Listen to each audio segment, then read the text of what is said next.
Hey everyone, this is so cool. These are memory portraits. This is an old photo of my dad on his farm from when he was young, and it's a moment captured in time. I'm going to take you through how to make these really cool memory portraits of your own, step by step. They are so fun. Have a blast. You can do this at any artistry level, beginner, advanced. It's fun capturing a memory no matter what. My auntie on the beach from the 80s, so cool. So you can grab any sort of old photo and make a memory from it.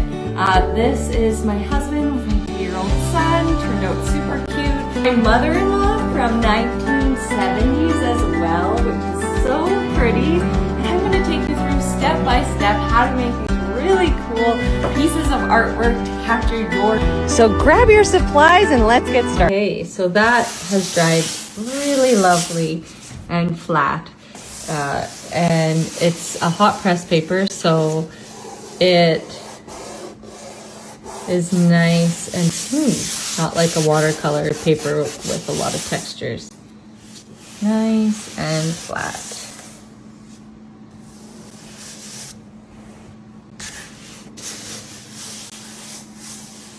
That has dried nice and flat.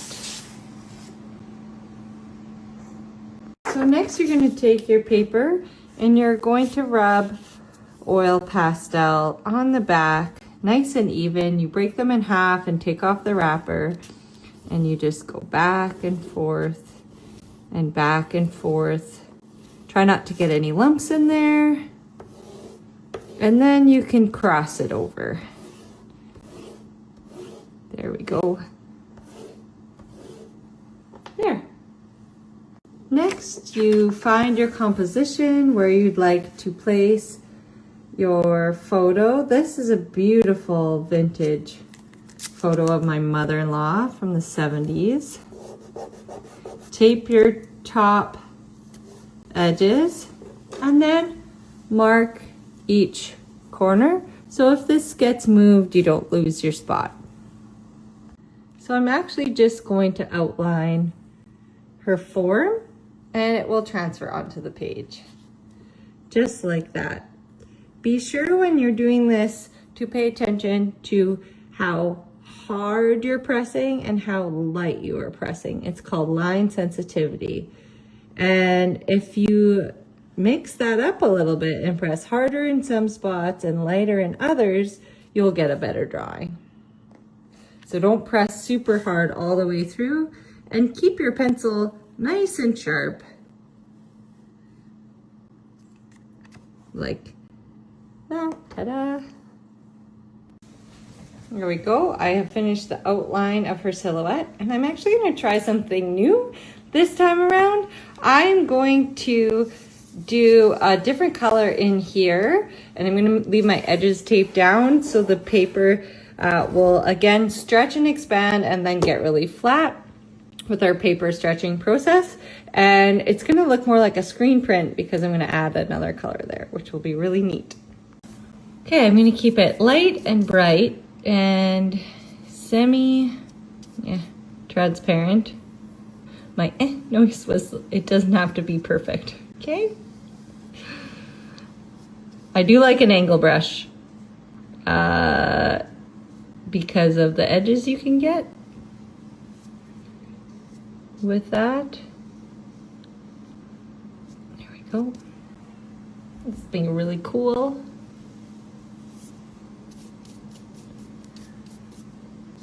Very smooth. Just a thin, very thin layer.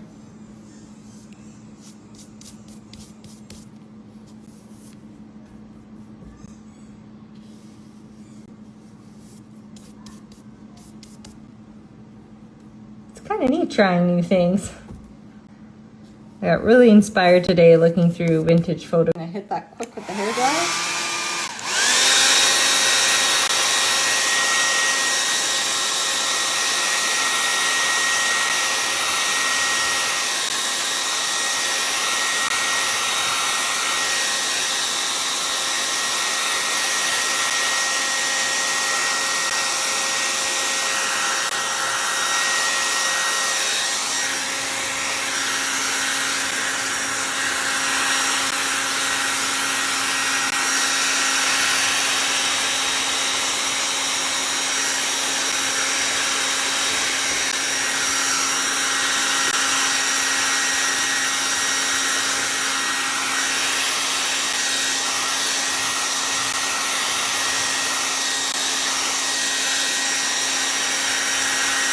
that's nice and dry and warm and nice and flat, and we'll come back and work on our sketch.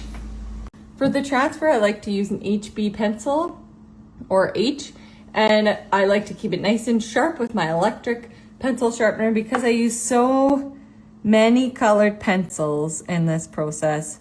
It's really handy to have. I'm gonna take out that pop bottle. Just take a guess here. And sharpen my pencils really, really quickly so I don't have to think about it or get frustrated. Ooh, these are gonna be really cool. I'm excited.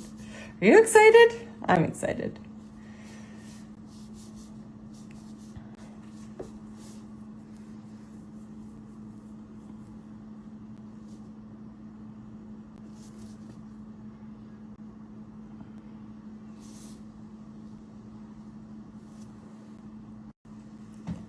Okay, so if you want to make an area darker, you can go over it twice too, but just try making it lighter first.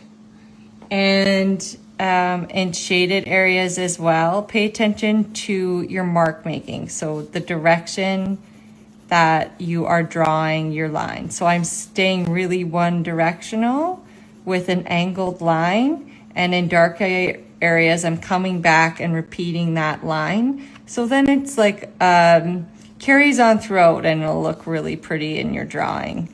And you'll look like a pro right away. Everyone will be like, who taught you? And you'll be like, Brandy. And it was so easy, I just didn't know. And the more you do this, the more you practice, the better you'll get at learning how hard to press. And you can even turn your tool. Okay, that turned out pretty cool. Very exciting. What are we gonna do next? I think I've pretty much got all the details in there. If you leave marshmallows in your mouth like this, Yeah? it actually, it pops in your mouth a little. Oh, I love you, Mom. I love you too. Oh, is that fresh paint? It is fresh paint, yeah. Oh, the shoe. I forgot to finish her shoe.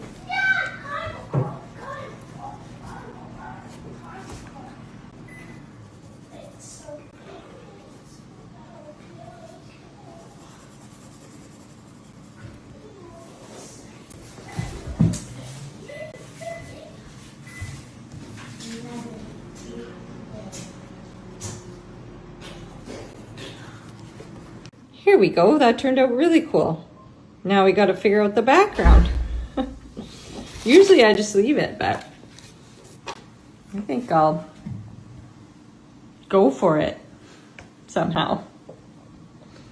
Next step is to take a colored pencil and refine your sketch in any areas that you think you missed or didn't transfer well, and just work in those finer details, or darken any areas that need darkening or anything additional.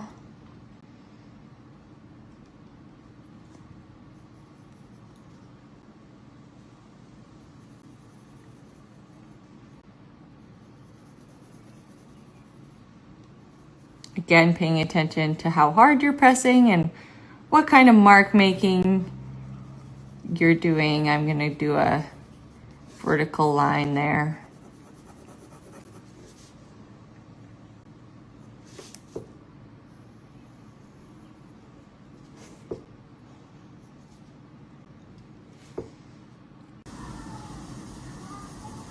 Refine the sketch with your colored pencil.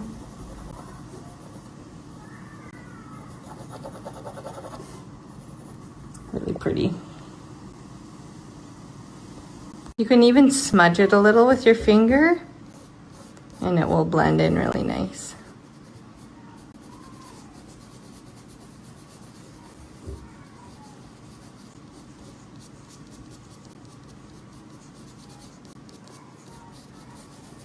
Oh, just gorgeous.